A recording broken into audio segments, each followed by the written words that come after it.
जय माँ बगलामुखी, जय माता की। आज माँ बगलामुखी माँ की शक्ति सिद्ध पीठ सावंगी जिला बैतूल मध्य प्रदेश में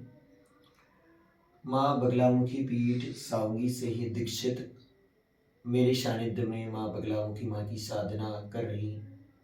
माँ पीताम्बरा की एक बेटी जिनका नाम मनीषा मंडल है और एक और शिष्य भक्त आए हुए हैं, उनका नाम अरुणाभ है, जो माँ पीताम्बरा देवी की कुछ समय पहले ही उनकी दीक्षा हुई है। और माँ बगलामुखी माँ की दीक्षा जो इनकी हुई थी फ़ोन कॉल के माध्यम से ही हुई थी, लेकिन वीडियो कॉल के माध्यम से बार बार माता भगवती के दर्शन करना, गुरुदेव जी से बात होना, मेरे सानिध्य में मनीषा ने बहुत कुछ सीखा, बहुत कुछ जाना, बहुत कुछ समझा और माँ भगवती की कृपा को भी महसूस किया है। वैसे तो हर किसी मनुष्य के जीवन में आपत्ति विपत्तियाँ होती ही है, चाहे भगवान भी हो। माँ भगवती पीताम्बरा माँ के चरणों में मनीषा स्वयं ही व्यक्त करेंगी कि उसे माँ पीताम्बरा बगलामुखी माँ के एक पुत्र रविंद्र जी के सानिध्य में माँ बगलामुखी माँ की उपासना करने की क्या अनुभूति रही उनकी, माँ बगलामुखी माँ के इस पीठ जुड़ने के बाद किस प्रकार से उसके मनोबल में जीवन में बढ़ोतरी हुई, उन्नति हुई, या फिर माँ की कृपा कैसे रही, मनीषा स्वयं ही व्यक्त करेंगी। जय माँ पीताम्बरा, जय माँ बगलामुखी। सद्गुरुदेव जी के चरणों में मेरे कोटि कोटि प्रणाम। मैं मनीषा, मैं वेस्ट बंगाल में रहने वाली हूँ और वर्तमान में मैं एक जॉब करती हूँ, एक छोटी सी कंपनी में जॉब करती हूँ। और जब मैं गुरुजी से पहली बार मिली थी, उस वक्त मेरे जीवन में चारों तरफ बवंडर था। मैं अपने जीवन को सही दिशा नहीं दे पा रही थी, ना ही मुझे दिशा मिल रही थी।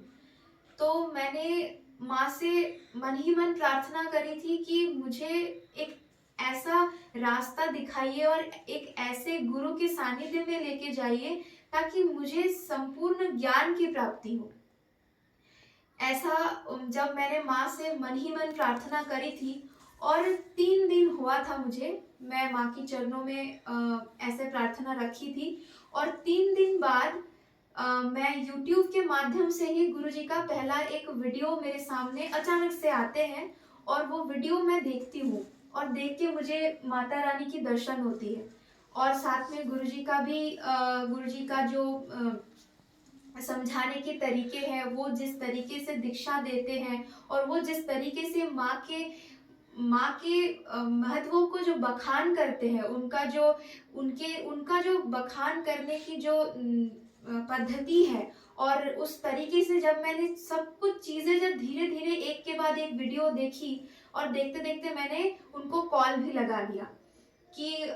मैं तब समझ इस चीज़ से नहीं पा रही थी कि अब मुझे करना क्या चाहिए, क्योंकि मुझे कोई नहीं मिला था जिससे मैं पूछूं कि माँ कौन है या फिर माँ की साधना मैं कैसे करूं। तो मैंने जैसे कॉल लगाया गुरुजी को, तो मेरा फ़ोन तुरंत सुबह कॉल लगाई, शाम को गुरुजी ने मेरे को कॉल बैक किए और मेरी दीक्षा, जब मैंने सारा चीज़ें मेरी मेरी अवस्था, मेरी परिस्थिति के बारे में गुरुजी से सब कुछ साझा करी, तो गुरुजी ने मुझे एक ही वाक्य में एक ही चीज़ बताया कि जब आपको माँ से जुड़ना है, तो माँ का मंत्र दीक्षा आपको लेनी है और माँ के मंत्र के जाप निरंतर करनी है, वो गुरु सानिध्य में करनी है। बिना गुरु सानिध्य में अगर आप मंत्र जाप करते हो मनमानी तरीके से, तो उसका फल विपरीत होता है और फल मिलता भी नहीं है। तो मैंने जैसे ही सुना तो मैंने उनसे आग्रह की कि गुरुजी आप बताइए कि मुझे क्या करना है। और मैं 1000 किलोमीटर दूर रहती हूँ और उस वक्त मेरे पास ऐसा क्षमता नहीं था कि मैं यहाँ आऊँ, गुरुजी के चरण स्पर्श करूँ और माँ के दरबार में आके दीक्षा लूँ। और मेरी स्थिति इतनी बुरी थी कि उस वक्त मेरा दीक्षा जो है वो फ़ोन कॉल के माध्यम से ही होना गुरुजी ने तय किया। और गुरुजी मुझे कुछ सामग्री और माता रानी का पटचित्र भेजे। मैं तुरंत उसको निकलवा के अपने घर पे स्थापना करी और मेरी दीक्षा हुई फ़ोन कॉल के माध्यम से 1 दिन बाद। और जैसे मेरी दीक्षा हुई, उसके बाद गुरुजी ने मुझे धीरे धीरे छोटा एकाक्षरी मंत्र, फिर धीरे धीरे मंत्रों का बढ़ती गई और गुरुजी के सानिध्य में मैं एक के बाद एक मंत्र जाप करना शुरू कर दी। कुछ ही दिनों में, लगभग 1 महीना भी नहीं हुआ था, मैं अपने जीवन में चमत्कार होते हुए देख रही थी।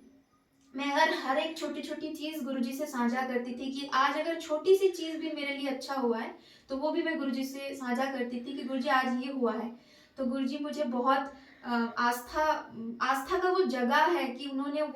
वो मुझे सपोर्ट की है कि हाँ, आज छोटी-सी हो रही है, कल कुछ बड़ा भी होगा, जो तुम चाहती हो इतना बवंडर जो है वो भी ठीक होगा। पर उसके लिए आपका कंटिन्यूअस ये जाप और ये मंत्र साधना में कंटिन्यूअस रहना पड़ेगा और साथ में माता के प्रति जो भक्ति है उसको अटूट रखना पड़ेगा और गुरु के प्रति जो भक्ति है उसको भी अटूट रखना है।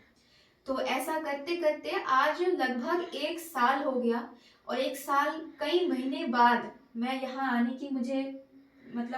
मुझे यहाँ आने का सौभाग्य प्राप्त हुआ है। इतने सालों मतलब सालों बीत गए, तो मुझे ऐसा लगता है कि शायद मेरे प्रारब्ध में ऐसी कोई बाधा थी जो मुझे यहाँ आने तक नहीं दे रहे थे, क्योंकि मैंने कई बार कोशिश किया है, यहाँ तक कि गुरुजी से मैं डांट भी खाई हूँ कि तुम आने की कोशिश करो, माता रानी तुमको जगह देंगी।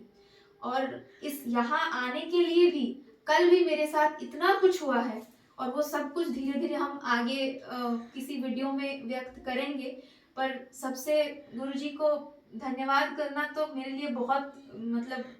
छोटी चीज़ हो जाएगी, मैं उनको क्या बताऊं। मेरे जीवन में कई बड़े चमत्कार हुए हैं, आपने कई वीडियोस में सुने भी होंगे और आगे भी मैं बताती रहूंगी।